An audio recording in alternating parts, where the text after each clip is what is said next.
Zane was known as the Quiet Prince of Maputo. At just 33, he owned real estate across the region, textile factories in 3 countries, and a tech startup hub that had made headlines in financial magazines. But none of that mattered to him. What mattered was how people felt when they were around him. He wasn't the kind of man who flaunted his wealth. He still drove his own car, greeted the janitors by name, and sat with street vendors during his lunch breaks. That humility, combined with quiet power, made him rare. One sunny afternoon, Zane attended a charity gala for an orphanage project. The venue was elegant but modest, filled with people who genuinely wanted to help. And then she walked in. Her name was Ayla. She was a vision of glamour and effortless beauty. Her skin was smooth as silk, her hair fell in waves down her back, and her dress shimmered like liquid gold.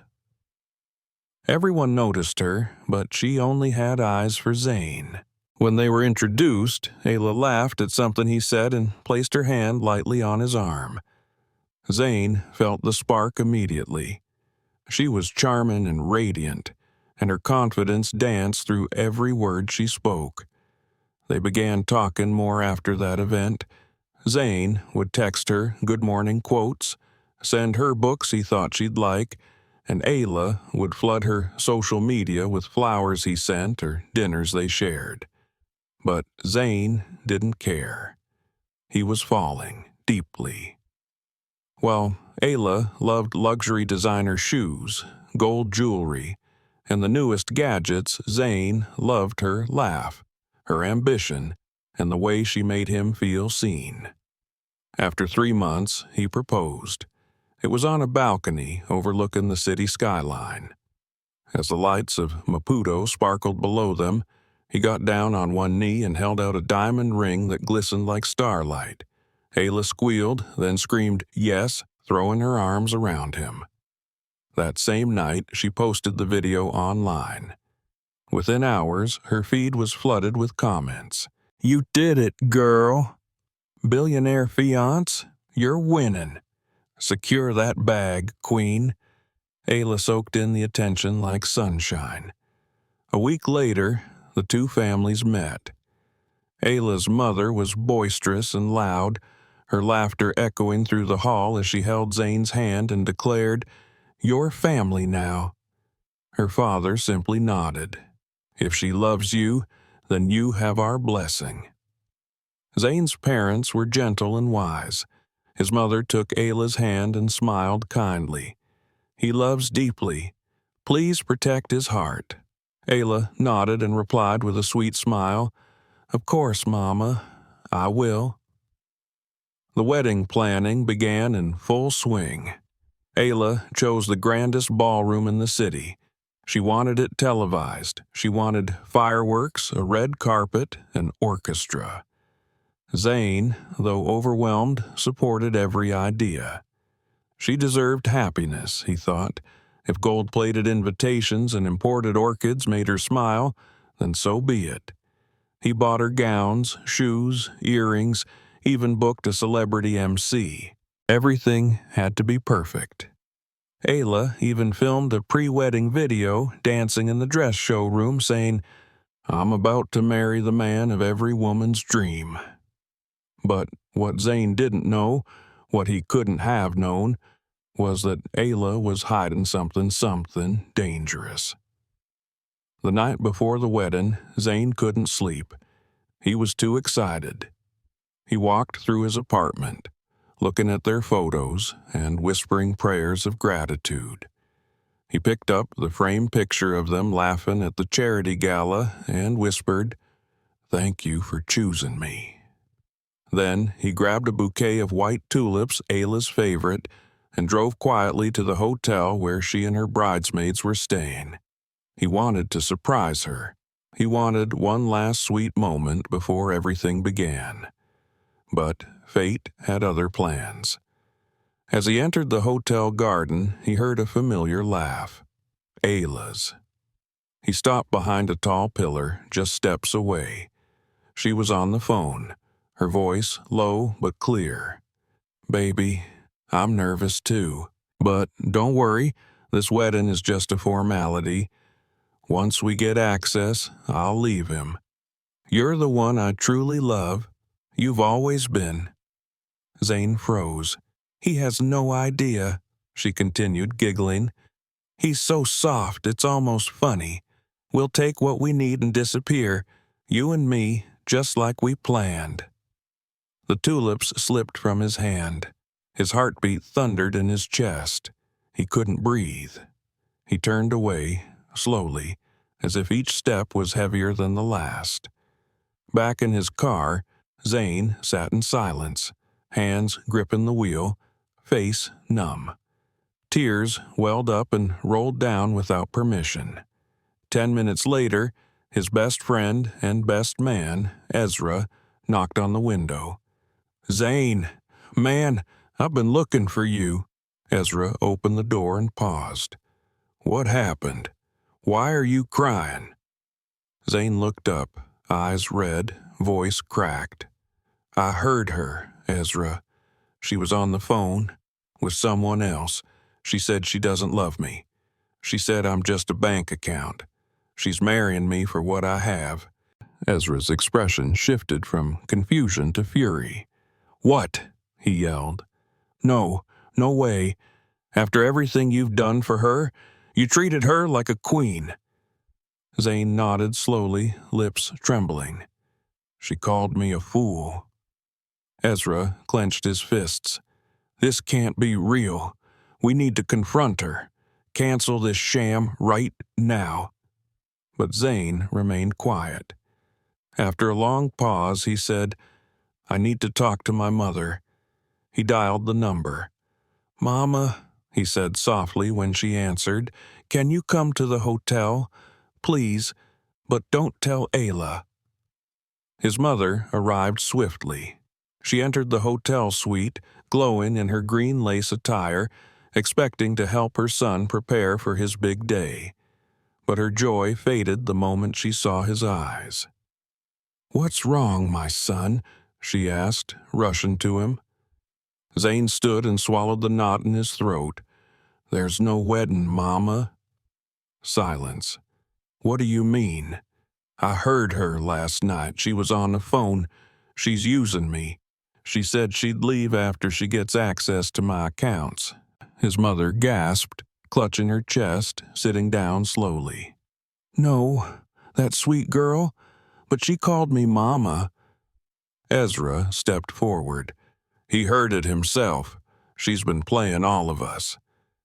Zane's mother stood up and began pacing. "Why? Why lie? If she needed money, my son would have given it willingly. But to pretend, to mock his love." Her voice cracked. "Zane," she said firmly, "this marriage must not happen. You're a good man.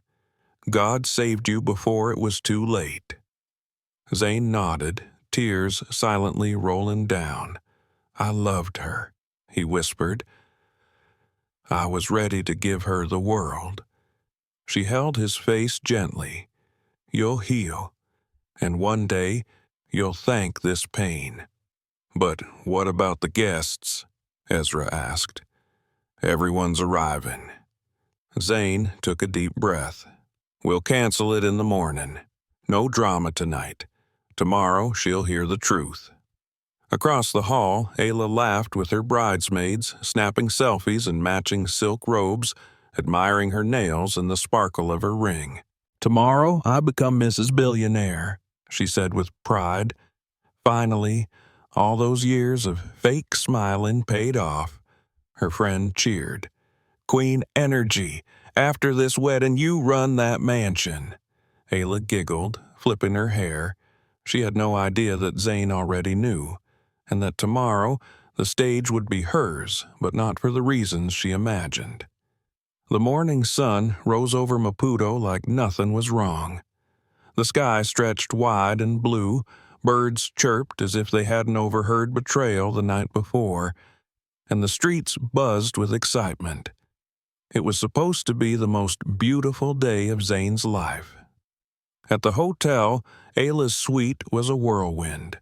Makeup artists darted between bridesmaids.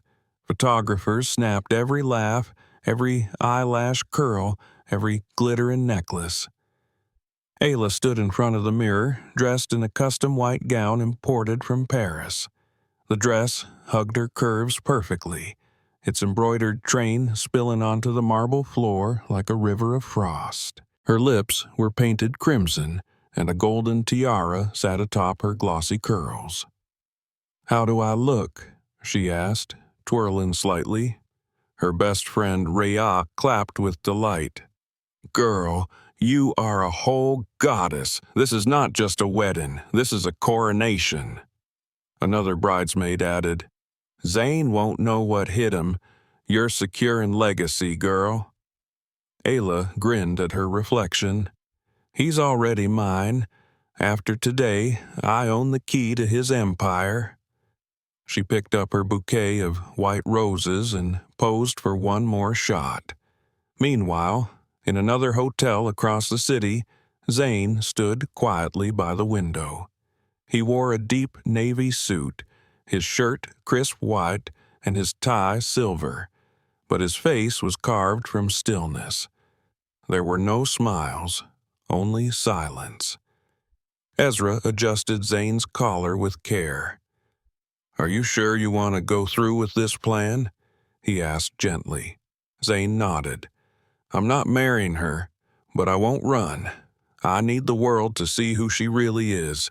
Ezra looked at his best friend's face and saw not rage but something deeper betrayal that had fermented overnight into a cold, clear purpose.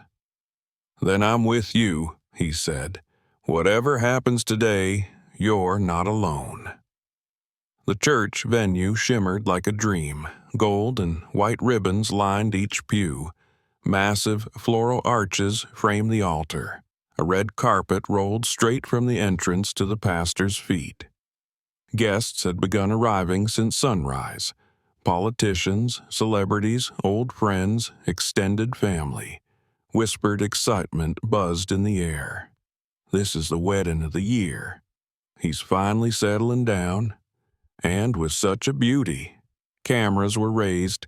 Journalists lingered outside the gate, hungry for a shot of the perfect couple.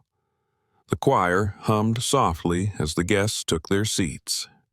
Suddenly, the doors opened and Zane entered with Ezra at his side. Heads turned. People stood. The whispers faded into applause. Zane walked slowly, but with the poise of a man who had nothing to prove. He climbed the steps to the altar and stood beside the pastor, not smiling, not fidgeting, just waiting. 10 minutes later, the moment came. The music changed. All eyes turned to the entrance. A white limousine pulled up. Ayla stepped out, her veil draped gracefully over her face, her dress glimmering in the sunlight. The bouquet trembled slightly in her hands, but her eyes sparkled with pride. Her bridesmaids followed, dressed in deep burgundy gowns, holding matching flowers. The crowd rose to its feet. Phones went up. The organ swelled. Ayla walked slowly down the aisle, her heels tapping gently, her smile wide. She looked at Zane and whispered under her breath, "We made it." Zane did not respond. At the altar, they faced the pastor. "Dearly beloved," the pastor began, "we are gathered here today to join this man and this woman in holy matrimony. If anyone has reason why they should not be joined together, speak now or remain silent forever." Silence fell like snow. Ayla's smile never wavered. Then Zane raised his hand. "Pastor," he said, "may I speak?" Gasps erupted. Ayla turned to him, confused. "What's going on?" she whispered. Ezra stepped forward and handed Zane a small microphone. Zane took a breath and turned to the crowd. "Thank you all for coming today," he began, voice calm but strong. Many of you traveled far. You dressed in your finest clothes. You came to celebrate love." People nodded. Murmurs rippled through the room.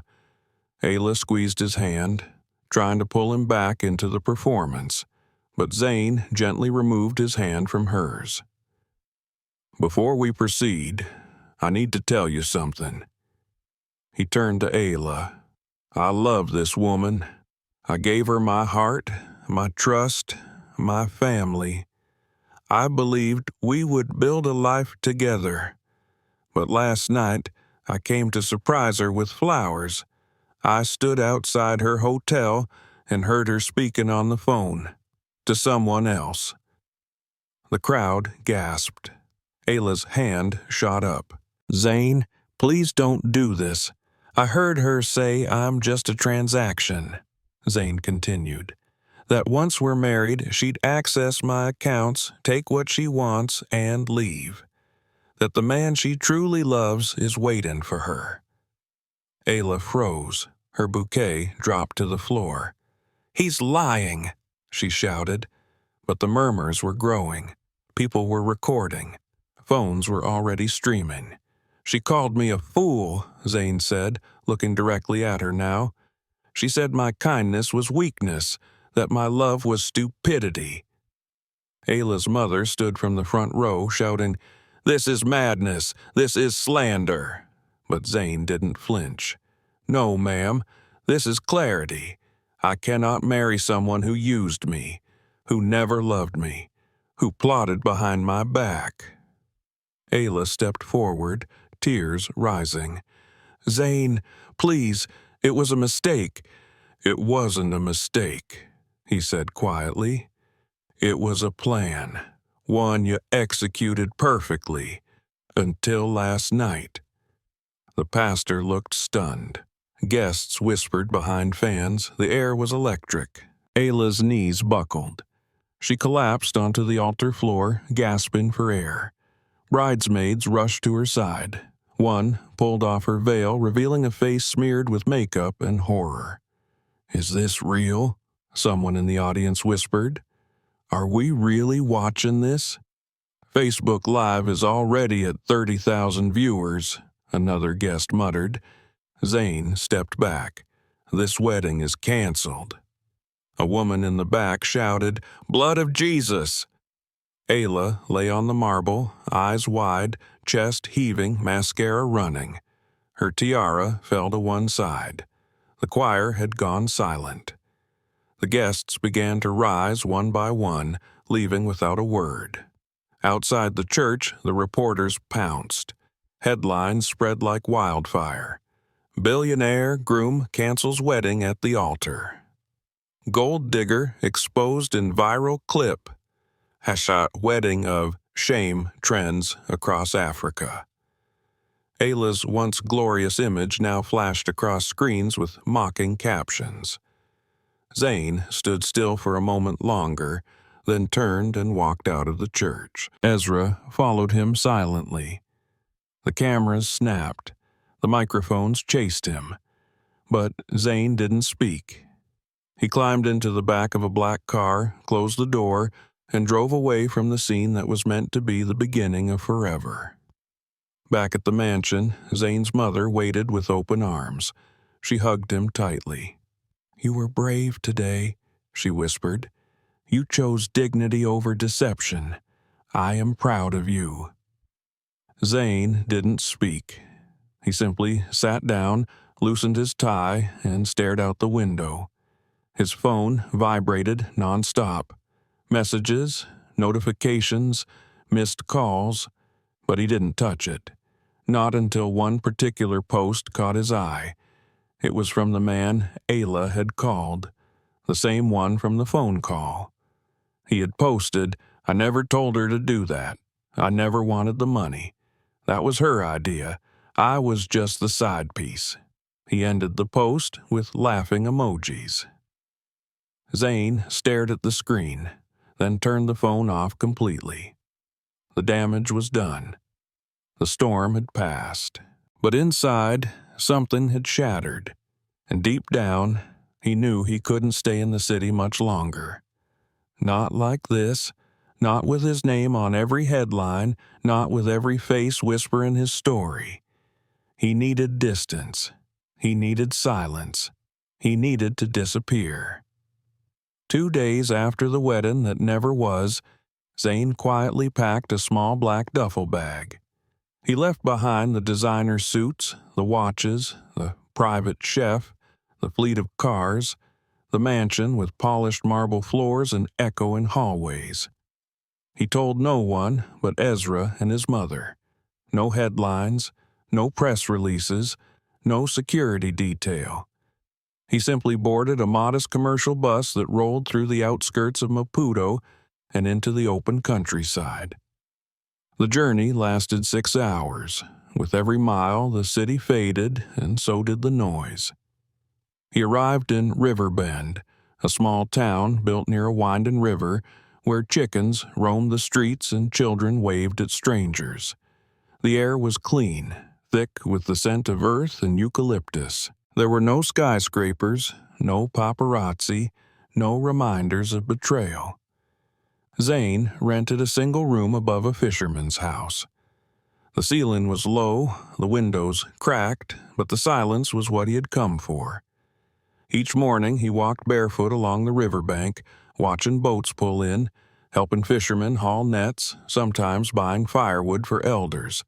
No one recognized him. They only knew him as Zane, the quiet new man who always said thank you. It was enough. One golden evening, as the wind rustled gently through mango trees, Zane took his usual walk to the water. But this time, he wasn't alone. Beneath a large tree, just beyond the trail, sat a young woman in a faded gray dress, her arms wrapped tightly around herself, though the air was warm. Her head was bowed, shoulders trembling. She was crying, not loudly, but the kind of quiet cry that felt heavy, like grief that had learned to hide itself. Zane hesitated, then stepped closer. "Excuse me," he said softly. "Are you all right?" The girl looked up quickly, startled. Her face was pale, her eyes red and swollen. She wiped at her cheeks as if trying to erase the evidence. "I'm fine," she said, barely above a whisper. "I'll be leaving soon." Zane took a step back, not wanting to intrude, but something about her felt familiar. Not her face, but the way her sadness sat with her like an old friend. "I'm sorry for bothering you," he said. "I just saw you crying and thought maybe you needed someone to talk to." The girl looked at him again, longer this time. Then she sighed and said, "My name's Amara. I work at the orphanage near the market." Zane nodded. "I'm Zane. I moved here a few weeks ago." Amara glanced at the sky, then down at her hands. "Today makes 15 years since my parents died. Car accident. They were taking me to school. I was only 8. One moment they were singing in the front seat, the next moment everything was broken. I've lived at the orphanage ever since." Zane felt something tighten in his chest. He didn't interrupt. Amara continued. "Now I help run the place. Feed the kids, bathe them, help with school. They think I'm strong. They don't know that once a year, on this exact day, I come here to cry. I sit under this tree and pretend my parents can hear me." Her voice cracked. "Sometimes I just want to scream, but I don't. I smile around the children. I dance during dinner. But deep down, I'm still that 8-year-old who lost everything."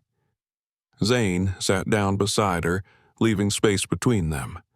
He stared at the river for a long moment before speaking. "Pain knows pain," he said quietly. "Only those who have truly suffered understand silence." Amara turned toward him slowly. "You speak like someone who's been through it." Zane didn't respond. He simply looked out at the sun dipping behind the hills. The two sat there, strangers connected not by names or pasts, but by the invisible threads of grief and survival. The next morning, Zane found himself walking toward the orphanage.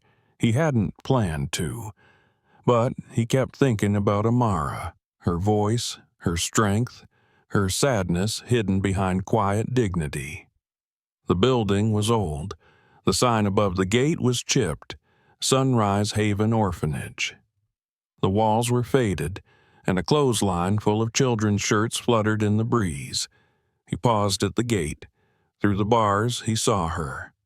Amara was sweeping the courtyard, her sleeves rolled up, hair tied back in a scarf. She was laughing with two kids chasing each other with empty plastic bottles. It was the kind of laugh that carried healing. Zane smiled without realizing. He pushed the gate open slowly. She looked up, surprised. "You found the orphanage," she had. Zane nodded. "I was curious. I wanted to see where you do all the things you talked about." Amara leaned on her broom and tilted her head. "You really walked all the way here?" "I needed a reason to walk," he replied, "and I think I found it." She laughed a little. "Come on, I'll show you around." The rooms were small, beds tightly packed, cupboards broken, but there was joy in the cracks. Children waved from bunks. One girl was singing while brushing a doll's hair. A boy was painting pictures of houses and suns.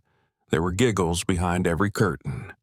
Amara introduced him to the staff. He helped carry bags of rice into the kitchen. She asked if he wanted to help serve lunch. He laughed. "I've never done it. You'll have to teach me." Soon, he was wearing a plastic apron, holding a large metal spoon, dishing out rice and beans as kids lined up with plastic plates. "Thank you, Uncle," they shouted. One little boy hugged his leg before running off. Amara looked at Zane from across the room and smiled, and for the first time in months, Zane felt warmth inside that wasn't attached to pain. Later that afternoon, as the sun dipped low, they sat beneath the same mango tree. Amara looked at him and said, "You've changed. When I first met you, you looked like a man carrying something heavy. Now, you seem lighter." Zane didn't speak at first. Then he said quietly, "That's because I met someone who reminded me what peace feels like." Amara turned away, blushing. "Zane," she whispered. "You don't have to say anything," he said. "Let's just enjoy this moment." She didn't pull her hand away when he gently took it. She leaned her head on his shoulder, and for the first time in a long time, Zane felt like he was home. Not the kind with marble floors or golden chandeliers, but the kind built of honesty, quiet laughter, and the warmth of a simple human connection. 1 year had passed since Zane disappeared from the world that once knew his name. In that time, his name had stopped trending. The headlines had moved on. The wedding scandal that once set social media ablaze had become another chapter in the endless book of gossip. But in Riverbend, the days flowed slowly and beautifully. Zane woke up each morning not to emails and board meetings, but to the sound of birds, of children giggling, and the occasional splash of river water against the dock. He had helped repaint the orphanage's gates, installed new pipes, and even planted a small garden with tomatoes and okra behind the kitchen. The children adored him. Every afternoon when they heard his footsteps near the gate, they would shout, "Uncle Zane is here," and run into the yard like it was a festival. Amara smiled more now. Her laughter came quicker. Her eyes no longer carried the heavy grief of someone surviving. They sparkled with the quiet joy of someone healing. She and Zane shared a rhythm, cooking together, telling bedtime stories to the children, walking by the river as the sun slid down the hills. They didn't talk much about the past. Not his betrayal, not her loss.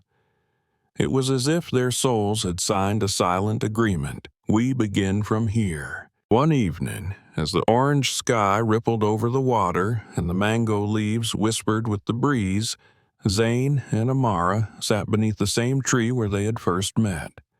Amara leaned back, stretching her legs, then glanced sideways at him.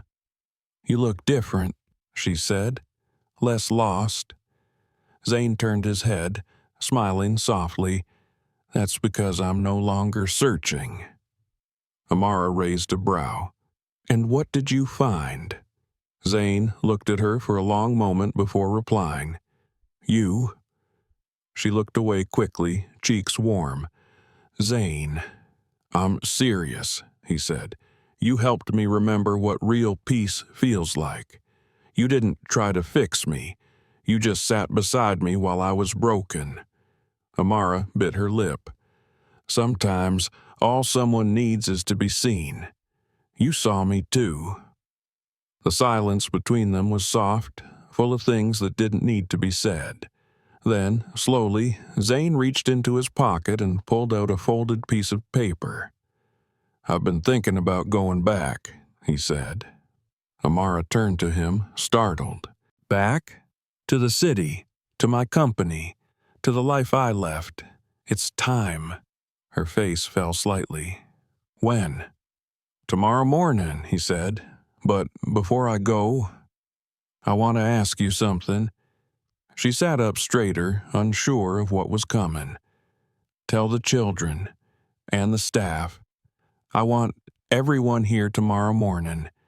There's something I need to say." Amara's throat tightened, but she nodded. "Okay." The next morning, the orphanage yard was full. The staff stood in a neat line.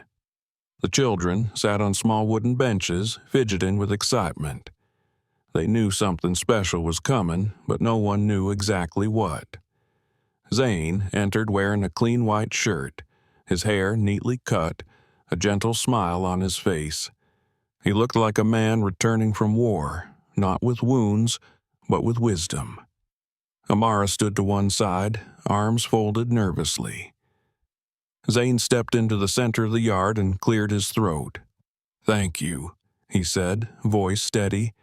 "Thank you for letting me be part of your world. When I came here, I was carrying a heart full of pain. But you, all of you, gave me something money can't buy. You gave me laughter, peace, and love." The children clapped. Some of the staff wiped away small tears.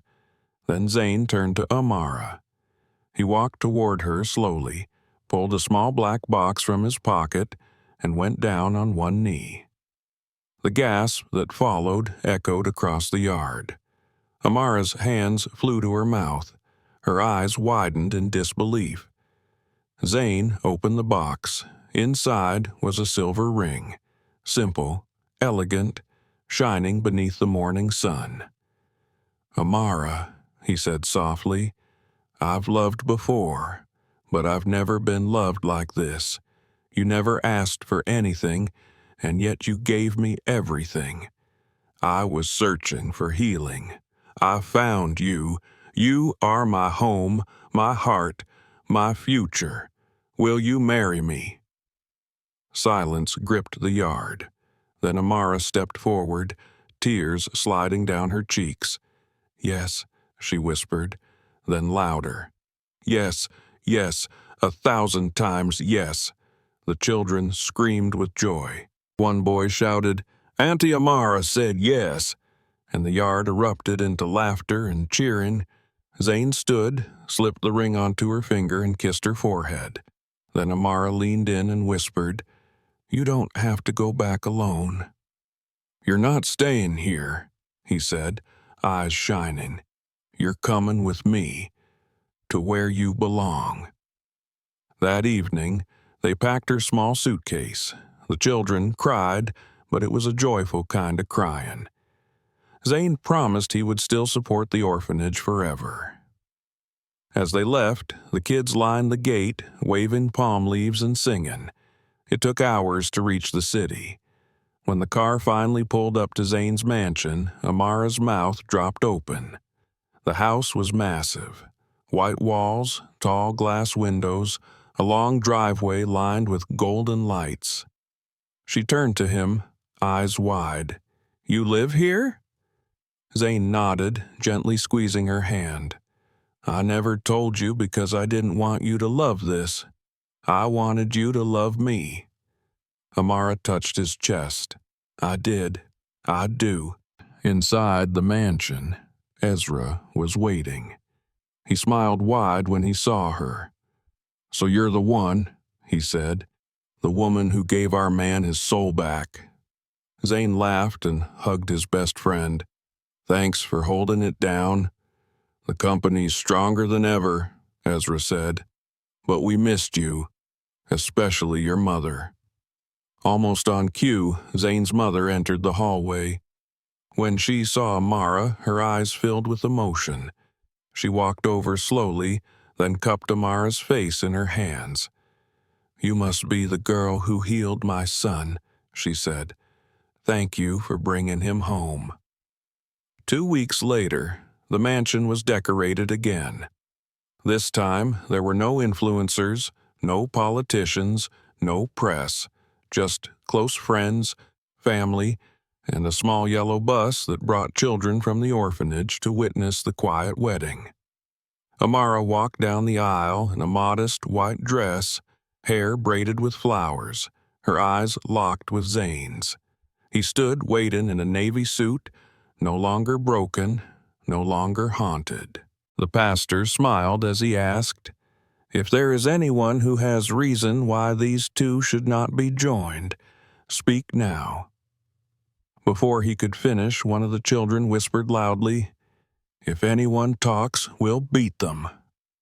The room erupted into laughter. Zane chuckled. "I do." Amara grinned. "I do."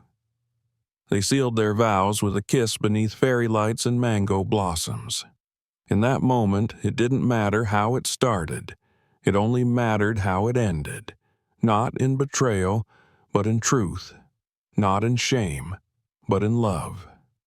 And somewhere, in a dusty corner of the city, a woman named Ayla sat alone in her old apartment, staring at a photo of what could have been.